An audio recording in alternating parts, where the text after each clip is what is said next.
I'd like you to take a look at this painting. In May last year, I spent a long time looking at this painting. I was working in the beautiful Brecon Beacons in Wales, and I invited an artist down to work with me and 12 CEOs.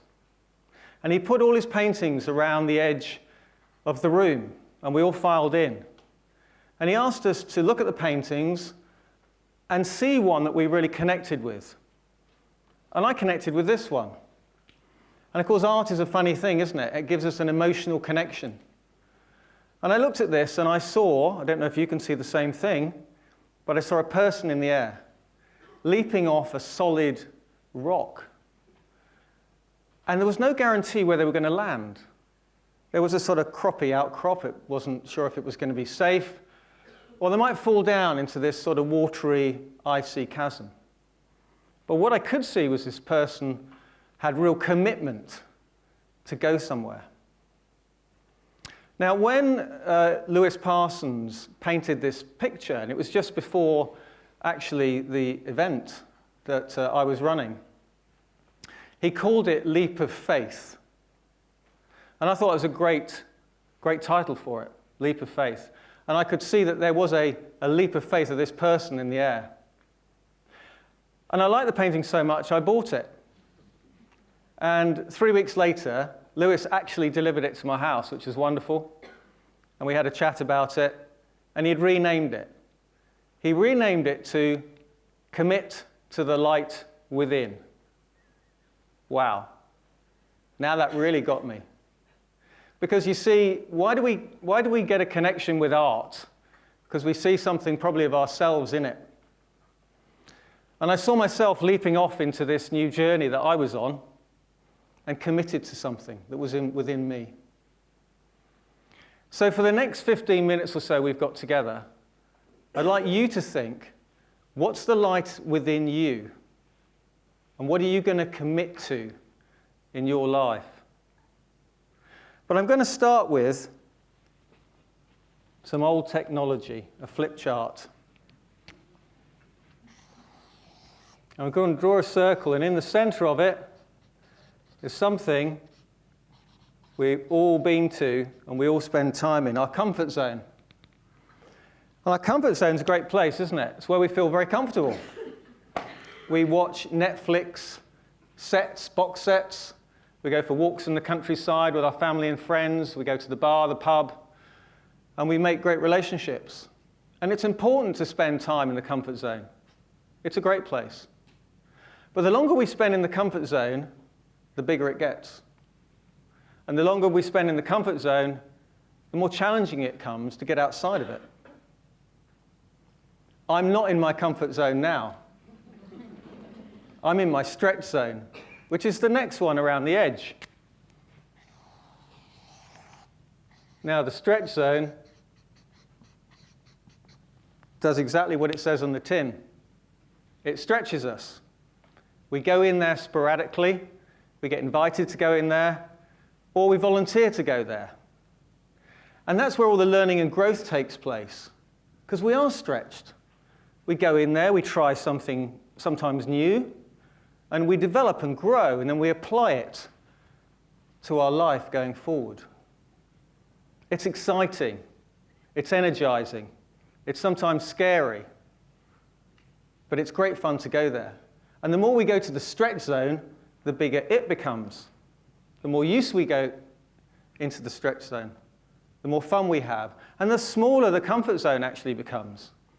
So we go back there. But the thing about the stretch zone is there are no guarantees. When we go into the stretch zone, we can succeed and we can fail. Or as Seb Coe said recently, it's not about success and failure, it's just about momentum. And when we learn something, when we grow, we can apply it, whether it is failure or success. About 20 years ago, I was invited to go to the lovely city of Helsinki. And I had just completed a big change program in London for a global IT company. And it had gone really well.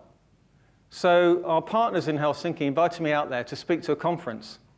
I was going to go out and speak to about 300 people in an auditorium. 20 years ago, when you created PowerPoint presentations, you put far too many bullet points on. And you created far too many slides.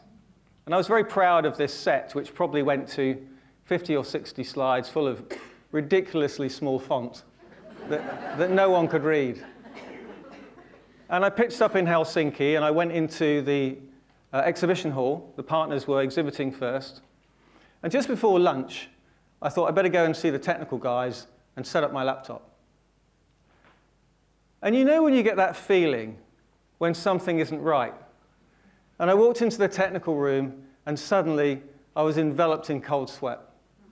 You see, I'd taken my laptop and forgot the adapter that connected into the side that allowed you to connect to projectors.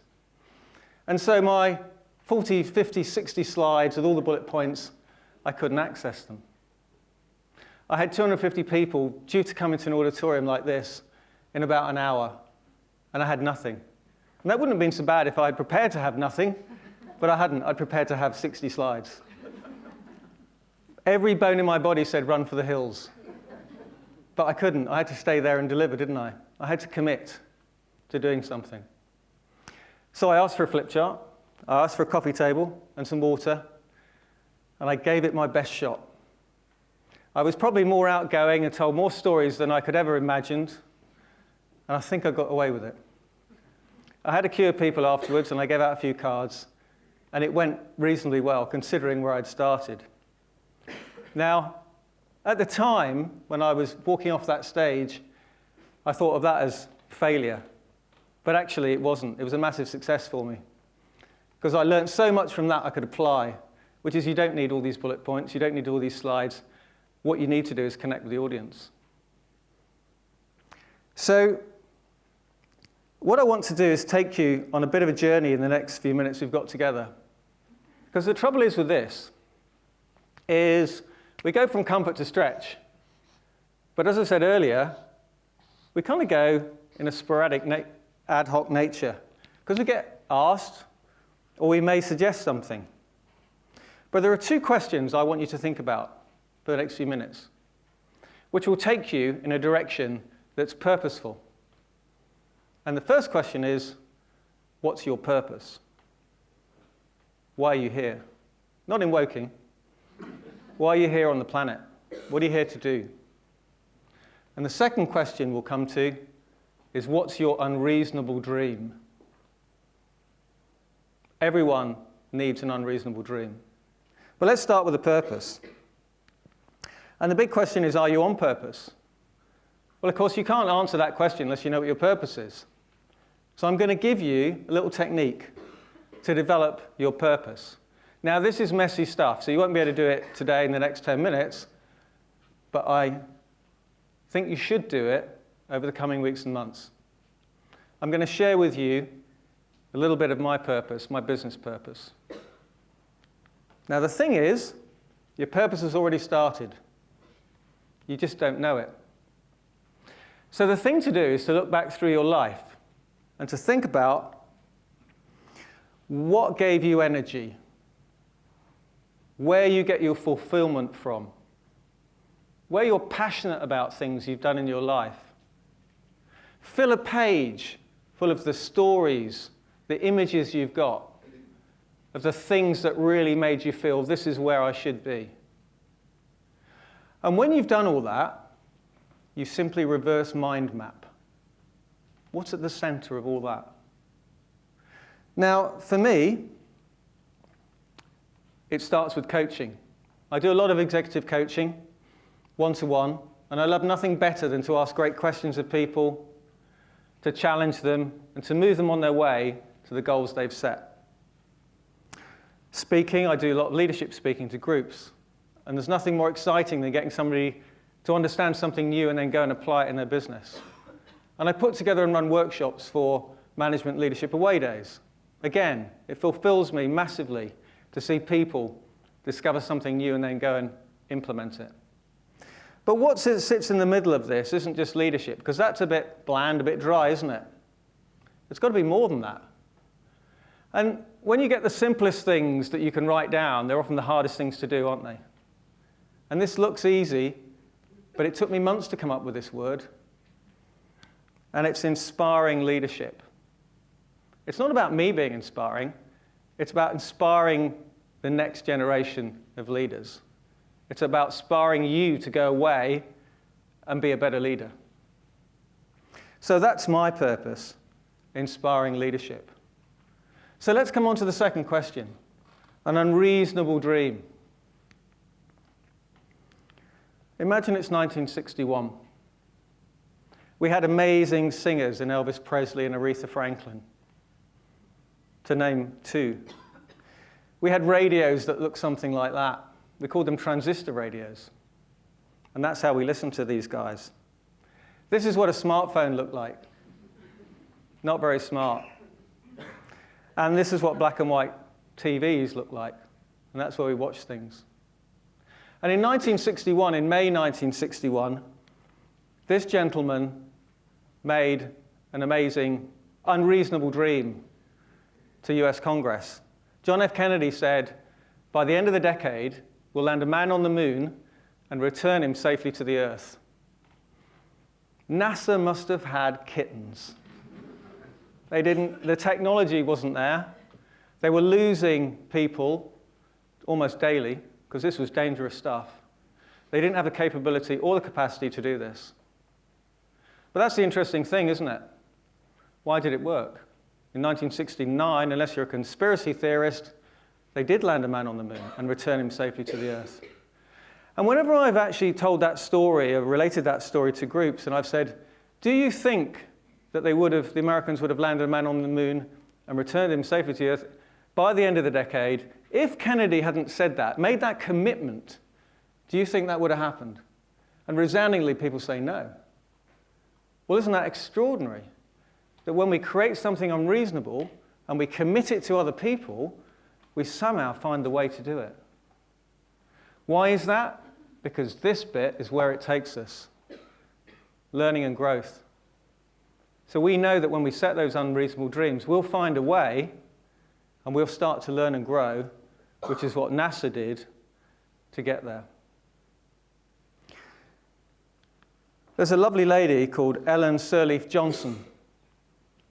Now, she was the first female elected president in an African nation, in Liberia. And she took office in 2006, and she ended earlier this year. And she said, the size of your dreams must always exceed your current capacity to achieve them. Which is exactly what I'm saying. They've got to be unreasonable. If they're reasonable, you could do them now. They're not going to get you excited, are they? They're not going to get you out of bed in the morning. You've got to have an unreasonable dream to stretch yourself, to fulfill your purpose, and to move you towards something in a direction you need to be going. So let me wrap this up and pull it together for you.